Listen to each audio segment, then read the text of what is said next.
C'était donc l'appel à la prière et enchaînant cette édition de notre programme d'Égypte à la une avec le président Abdel Fattah el-Sisi qui a reçu un appel téléphonique du président du Conseil européen Charles Michel selon le porte-parole de la présidence. Les deux parties ont examiné les évolutions successives sur la scène palestino-israélienne. Michel a souligné le souci de la partie européenne d'intensifier la consultation et d'échanger les vues avec le président el-Sisi sur ce sujet afin de mettre un terme à la violence et à l'escalade des tensions qui menacent d'avoir de graves répercussions. Le chef de l'État a jugé important l'arrêt de l'escalade en cours, notant que toutes les parties devront faire preuve de retenue. Le président Abdel Fattah el-Sisi et le chancelier allemand Olaf Scholz se sont entretenus des efforts visant à stopper l'escalade entre Palestiniens et Israéliens.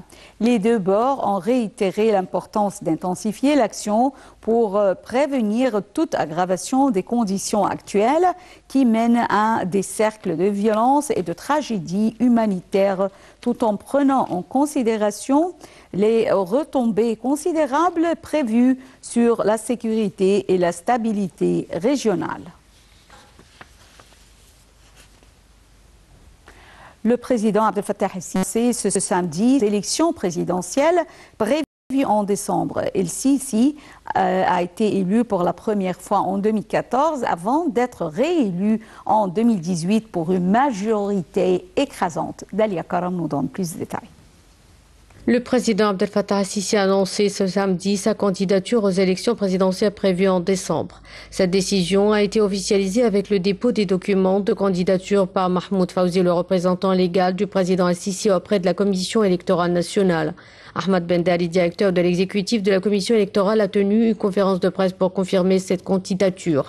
Il a précisé que le représentant du président el-Sisi avait été accompagné par des membres du Parlement qui ont fourni 424 parrainages en faveur du candidat présidentiel. De plus d'1 131 000 soutiens ont été enregistrés par les bureaux de l'authentification relevant de l'Agence de la conservation foncière, selon les médias égyptiens. Lors de sa visite au siège de la commission électorale, le représentant du président el-Sisi a rempli le formulaire de demande de candidature aux élections présidentielles de 2024 en fournissant toutes les informations requises et en signant les déclarations nécessaires. Il a également remis les rapports médicaux du président el-Sisi qui avaient été préalablement signés à l'hôpital de la nouvelle capitale administrative. Des partisans du président el-Sisi ont brandi des drapeaux nationaux et scandé des slogans lors d'un rassemblement de la campagne électorale devant le campus de l'université du Caire à Gizeh lundi dernier. L'élection présidentielle en Égypte aura lieu les 10, 11 et 12 décembre et non au printemps 2024, comme le permet la Constitution, a annoncé lundi 25 septembre le patron de la commission électorale, le juge Walid Hassan Hamza. Les résultats définitifs seront publiés au journal officiel le 18 décembre. Monsieur Hamza a également donné un calendrier détaillé du vote. Les candidatures devront être déposées en octobre et la campagne électorale aura lieu du 9 au 29 novembre et les expatriés égyptiens voteront du 1er au 3 décembre. Le président el-Sisi a été élu pour la première fois en 2014 avant d'être réélu en 2018 par une majorité écrasante.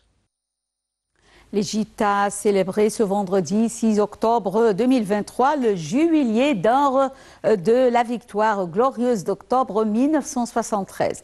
Alors il y a 50 ans, le 6 octobre 1973, en pleine fête juive de Yom Kippour, Israël subissait une attaque simultanée de l'Égypte et de la Syrie dans la péninsule du Sinaï et sur le plateau du Golan.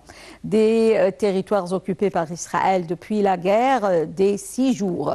Retour sur ce conflit alors que vendredi 6 octobre 2023, l'Égypte a célébré le jubilé d'or de la victoire glorieuse d'octobre 1973.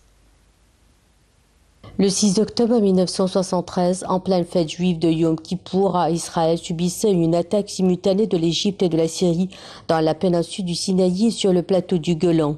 Ces territoires respectivement égyptiens et syriens étaient occupés par Israël depuis la guerre des 6 jours en 1967. Cette attaque fut une surprise pour Israël. Elle a lieu le jour de la fête juive Yom Kippour et pendant le Ramadan.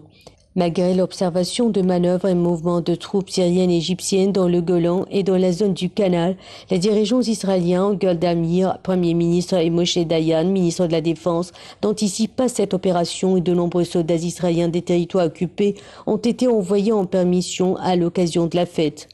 Mais surtout, ils ne croient pas que les pays arabes ont la capacité militaire de reconquérir les territoires occupés. C'est une erreur politique. Ainsi, les forces armées israéliennes essuient de lourdes pertes humaines et matérielles les premiers jours du conflit et perdent du terrain. Les succès rencontrés sur le terrain par les forces égyptiennes et syriennes font douter Israël pour la première fois sur la survie du pays et de sa population. À sortir de la guerre, l'Égypte, qui était parvenue à infliger des pertes sévères à l'armée israélienne, bénéficiait d'un regain de popularité dans le monde arabe. Les Palestiniens restés discrets pendant le conflit voient dans cette issue positive une opportunité de réclamer un État palestinien indépendant et démocratique. En Israël, l'incapacité des services secrets à anticiper l'attaque provoqua un séisme politique majeur et entraîna notamment la démission du Premier ministre Golda Meir. Enfin, la guerre de Kippour eut une autre conséquence internationale, cette fois la crise pétrolière de 1973. Les États arabes, par solidarité, imposèrent un embargo pétrolier aux Occidentaux et provoquèrent une inflation inquiétante du prix de l'or noir. 5 ans plus tard, le conflit débouchait sur la normalisation des relations entre Israël et l'Égypte avec la signature des accords de Camp David en 1978.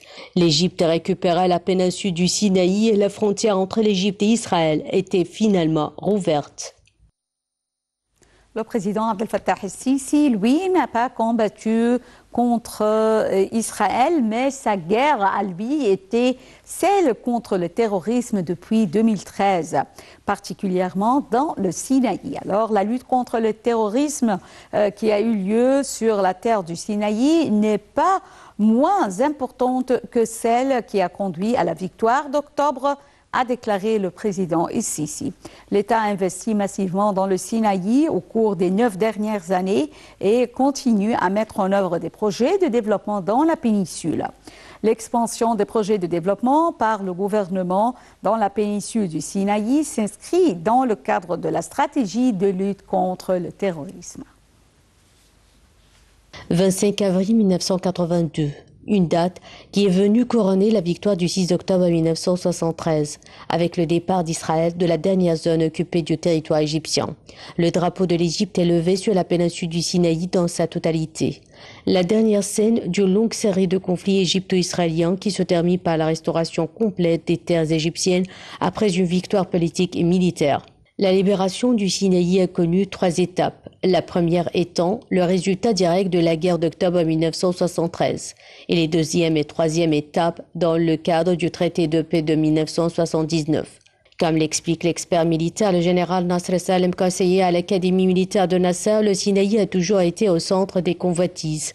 Au cours des décennies qui ont suivi la libération du territoire, le Sinaï a souffert de négligence en termes de développement. Après les événements dont l'Égypte a témoigné en 2011, l'État a pris conscience de la nécessité de relever les défis du Sinaï en raison de l'importance stratégique que représente cette région. Et d'ajouter, l'un des plus grands problèmes dont l'Égypte a pris conscience, c'est le vide démographique. Cet État expose la péninsule aux convoitises étrangères, notamment d'Israël, qui rêvent de s'emparer de cette zone comme territoire alternatif pour les Palestiniens. Les mêmes ambitions ont été formulées par les groupes et mouvements terroristes et radicaux qui ont tenté, après 2011, de mettre la main sur la péninsule et y déclarer leur État. Cette approche a poussé l'État à déployer d'énormes efforts sur 2 axes parallèles, la lutte antiterroriste et la purification de la péninsule d'une part et le développement et la reconstruction du Sinaï dans tous les secteurs de l'autre. Ainsi, selon les experts, le territoire du Sinaï, qui a témoigné d'une guerre contre Israël en 1973, a mené depuis 2014 une seconde guerre acharnée qui ne manque pas d'importance contre le terrorisme. Ainsi, l'opération militaire globale Sinaï 2018 a réussi en quelques années à éradiquer le terrorisme et à assécher ses sources de financement.